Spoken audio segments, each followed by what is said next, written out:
Oi, meus amores, voltamos. Olha, que você tenha um bom dia, uma boa tarde, uma boa noite, tá? Bom, tô com um pouco mais de bateria no celular, não quer dizer que não possa ter uma interrupção esse vídeo. Mas nós vamos continuar falando sobre os tipos de intertextualidade, tá? Na videoaula passada, nós falamos sobre 3 tipos, né? Nós falamos da alusão, nós falamos da citação e nós falamos da tradução, tá? Então é o seguinte, se perdeu essa aula, volta lá, assiste de novo e qualquer dúvida, não hesite em me mandar mensagem e me procurar. É sempre um prazer responder vocês, tá? Beleza. Bom, nós vamos dar continuidade, então, aos tipos de intertextualidade, certo? E agora nós vamos falar sobre um tipo que é a epígrafe, certo? Ok. A epígrafe, de uma forma geral, são pequenas citações que antecedem a um texto literário ou um texto teórico, tá? E que elas vão reproduzir pensamentos, ideias, sentimentos de outras pessoas, né? E que se aproximam das ideias contidas naquele texto que está sendo desenvolvido, tá? Então, a epígrafe é muito comum a gente encontrar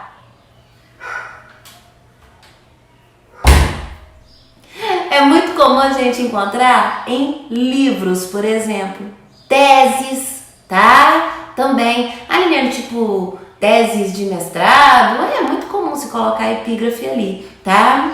É o seguinte, essa modalidade, ela se vale, digamos assim, quando o autor utiliza de outra obra, da passagem de outra obra, tá? Para poder endossar a sua obra ou, né, digamos assim, dar uma prévia do que vai ser a sua obra. É bem verdade que quando se fala, por exemplo, em produções escolares, né? E quando eu falo produções escolares, eu estou falando produção de texto de escolas, né?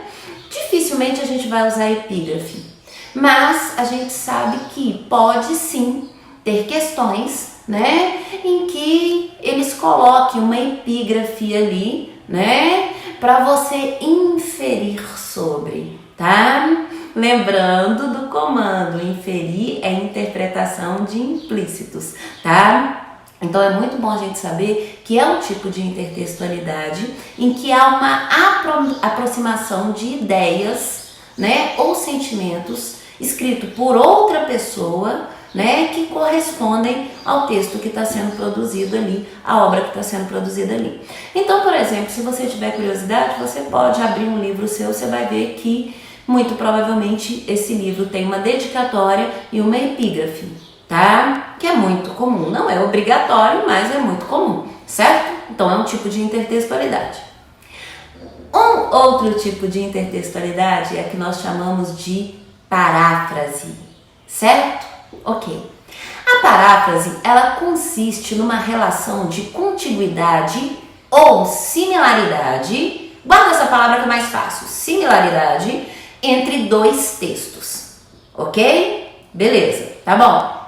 Seguinte, o que vai caracterizar a paráfrase é a fidelidade ideológica com o texto original.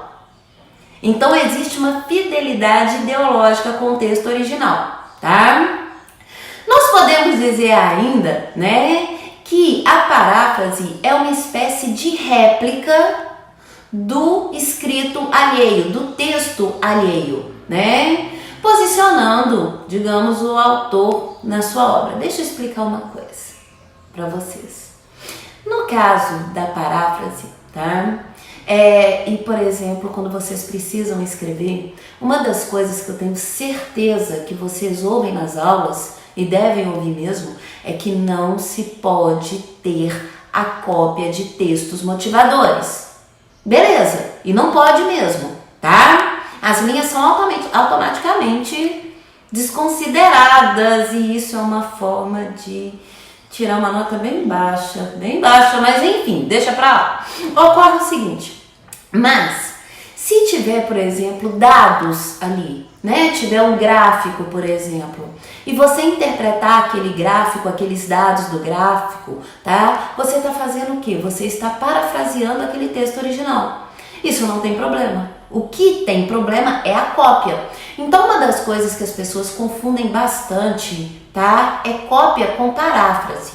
E a gente não pode fazer isso, tá?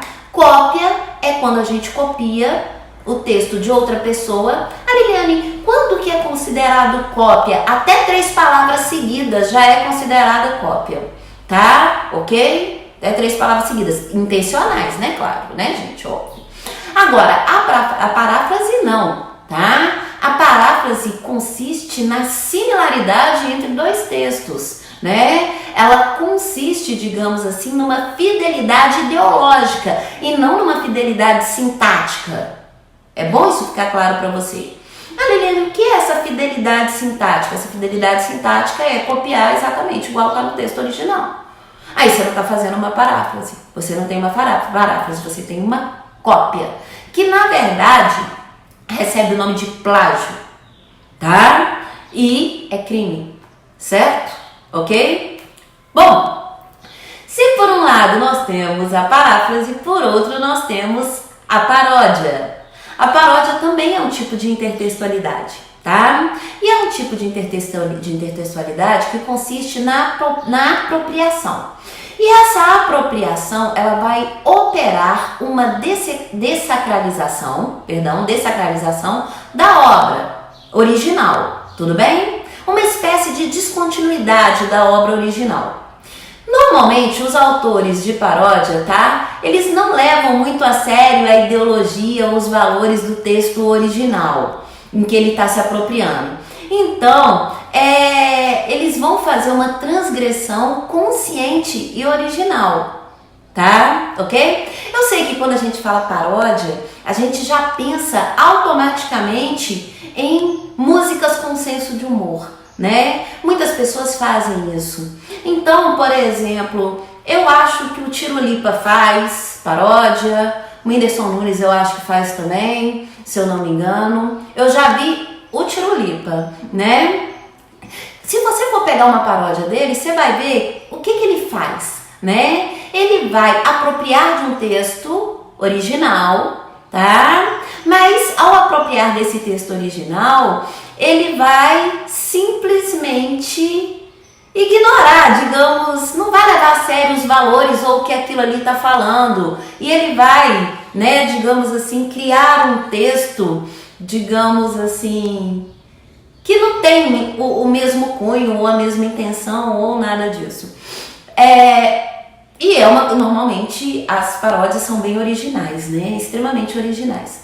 Eu dei o exemplo do Tirolipa porque eu me recordei, né, de uma paródia em que ele faz de uma música. Eu acho que é da Beyoncé, mas eu tô falando eu acho, tá? Em que ele conta a história da avó dele que fazia doce de leite e ele pega o refrão, né? Na verdade ele faz com a música inteira, né? E ele pega e faz alguma coisa tipo assim, o docinho de leite, o docinho de leite, o docinho de leite, o docinho de leite. E aí, observa, o ritmo é o mesmo, é intencional, você reconhece o texto original de cara, automaticamente, mas os valores que estão reais naquela música são irrelevantes para a paródia, tá? Então a paródia é um tipo de intertextualidade também. Um outro tipo... Falei que ia acontecer? Aconteceu, eu só dei uma carguinha aí, cortou, mas estamos na fé. É isso mesmo. Mas vamos lá. Um outro tipo de intertextualidade é chamado de pastiche, tá? Ok, pastiche é uma repetição diferenciada e recriadora de uma obra anterior, da obra original, tá? Como que ocorre o pastiche? O autor, ele se apropria do texto original apenas como ponto de partida, para poder iniciar, tá? Aí, a partir desse ponto inicial, ele desembola a obra dele. Ele desembola a obra dele. Então, quer dizer, não estamos falando de cópia nem nada disso, tá? No pastiche, copia-se apenas o estilo anterior. O estilo anterior. É isso, tá? Detalhe. Para várias pessoas, né? O pastiche, ele é considerado uma imitação. Vamos pôr dessa forma. Uma imitação rude, tá? Bom, aí vai depender do que as pessoas pensam ou acham. Mas, por exemplo, eu gosto de um pastiche muito bacana, né? Que eu gosto bastante. Vocês sabem aquele livro? Ah, com certeza vocês sabem, gente. É a saga Crepúsculo, né? Na saga Crepúsculo, né? Nós temos toda aquela história que eu não vou ficar aqui contando pra vocês, porque vocês sabem, do vampiro, do lobo, da bela, aquela coisa toda. Todo mundo conhece, beleza. Não pode ver o sol, tá brilhando, aquela coisa toda, beleza. Bom, foi feito um pastiche pelos alunos da Universidade de Harvard. E esses alunos criaram um livro chamado Opúsculo. E é muito interessante porque é um pastiche, né? O ponto inicial é o mesmo.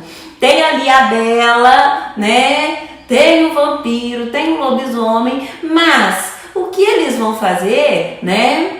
É criar uma história e essa história, digamos assim, ela se relaciona com o Crepúsculo, mas ela não é uma cópia, nem é uma reescrita, né? Há capítulos lá muito interessantes que às vezes eles vão focar na característica do personagem que eles estão interpretando ali e ela traz um senso de humor muito grande. Se você tiver tempo e vontade, procura para ler, gente, se vocês gostam também desse tipo de leitura, né? Que chama Opúsculo, tá? Bom, um outro tipo de intertextualidade é um tipo de intertextualidade que eu não sei nem por que eu estou explicando para vocês, já que vocês dominam. É um meme, tá? Ok? Bom, seguinte, o meme ele começa, digamos assim, no início dos anos 2000, tá? Começa. Mas hoje em dia, vamos combinar, meme é tudo. Bom, eu pelo menos amo meme. Quem não ama, né? Eu falei, quem não ama meme, bom sujeito, não é? Então, ocorre o seguinte, com o meme, né? Eles foram falar no WhatsApp, no Instagram, no Twitter, em tudo que você pode imaginar. E o meme, claro que é uma intertextualidade, tá? Ô, gente, o meme só faz sentido pra gente se a gente conhecer a história matriz daquele meme. A história matriz daquele meme. Aí ele faz todo sentido pra gente, caso contrário você não consegue compreender. Aliás, como todo processo de intertextualidade, né? Se a gente não souber do texto original, ele não faz o menor sentido pra gente. Por exemplo, hoje em dia no WhatsApp a gente usa muito figurinhas. E diga de passagem, eu adoro as figurinhas que você manda, né? Mas eu também sou um pouquinho viciada nesse tipo de figurinhas, que na verdade são memes, né? As últimas figurinhas que estavam na moda, né? Elas estavam relacionadas a um vídeo de aniversário. Vocês lembram do vídeo de aniversário que a coitada da menina apaga a vela, mas toma um cacete da irmã dela, né? Várias figurinhas foram feitas, né? Utilizando imagens desse vídeo, tá? Eu vou tentar colocar uma ali, não quer dizer que eu vou conseguir, mas enfim, tá? Várias foram criadas. E é claro que essas figurinhas são memes, né? E para elas fazerem sentido, em suma maioria, a gente precisa conhecer o texto original, tá? E eu prometo, tá? Que é a penúltima agora, que é o que nós chamamos de bricolagem, tá? Bricolagem. A bricolagem é um recurso intertextual, claro, é um tipo de intertextualidade, que consiste na apropriação de vários textos, não é um texto só, são vários textos, tá? Trazendo ideias e materiais, pode ser imagens, por exemplo, tudo bem? Que vão ser deslocados do seu local de origem, vamos pôr dessa forma, tá? E vão aparecer num novo contexto. Muito provavelmente, vocês estão com um texto aqui do lado e vocês viram que a imagem que está nesse texto é um exemplo de bricolagem, em que eu amo. É uma montagem, né, de várias telas de pintores renomados, né? O meu todo poderoso e amado Van Gogh ao fundo, né? Nós temos o Grito aí também de Edvard Munch, nós temos Mona Lisa, mesmo assim dentro de um contexto moderno, tirando selfie, né? E esqueci de falar, né? A Menina do Brinco de Pérola também. São obras muito conhecidas e muito conceituadas, certo? E que se organizam dentro de uma única imagem. Então isso é chamado de bricolagem, tá? Ok? E o último, prometo que é o último e você pode ir lá tomar café, comer seu pão, o que você quiser. Chama machupe, tá? Machupe. Machupe é o seguinte, é um termo que está muito na moda, principalmente por causa da música, ok? E é o seguinte, é quando vários artistas, eles vão aproveitar de ritmos diferentes, né, misturar, e daí nasce o mashup, ok? Então, vamos combinar que tá muito na moda isso, misturar os ritmos, né, criando um único som, vamos pôr dessa forma, é isso, acho que é melhor assim. Bom, no caso da literatura, esse conceito também pode aparecer com frases e personagens, tá? Frases e personagens de desenho, marcas também de livros clássicos, da literatura, misturar, tá? Ao lado vocês estão vendo, né, uma imagem, né, da marca do combustível Shell, né? E ao lado um personagem de desenho que é Johnny Bravo, tá?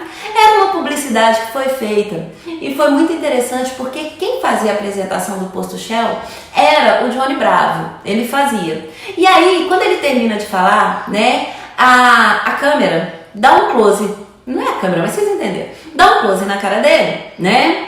E no que dá um close na cara dele, vai fechando, até terminar no cabelo. E aí, repara que o desenho do cabelo do Johnny Bravo é exatamente o símbolo da Shell. E aí aparece Shell. Então, quer dizer, fez uma mistura, fez um mashup, usou esse processo de intertextualidade, de similaridade entre as duas coisas, tá? Então, isso também é um estilo de intertextualidade. No mais, senhoras e senhores, eu queria muito agradecer por vocês terem ficado comigo até agora. Até a próxima videoaula, se Deus quiser. E na próxima videoaula, se Deus quiser, eu vou estar mais loura, porque só Jesus aqui, o cabelo cresce aquela coisa, tá? E no mais, que Jesus abençoe muito a semana de vocês. Fiquem com Deus, muita paz, beijo, tchau, até a próxima.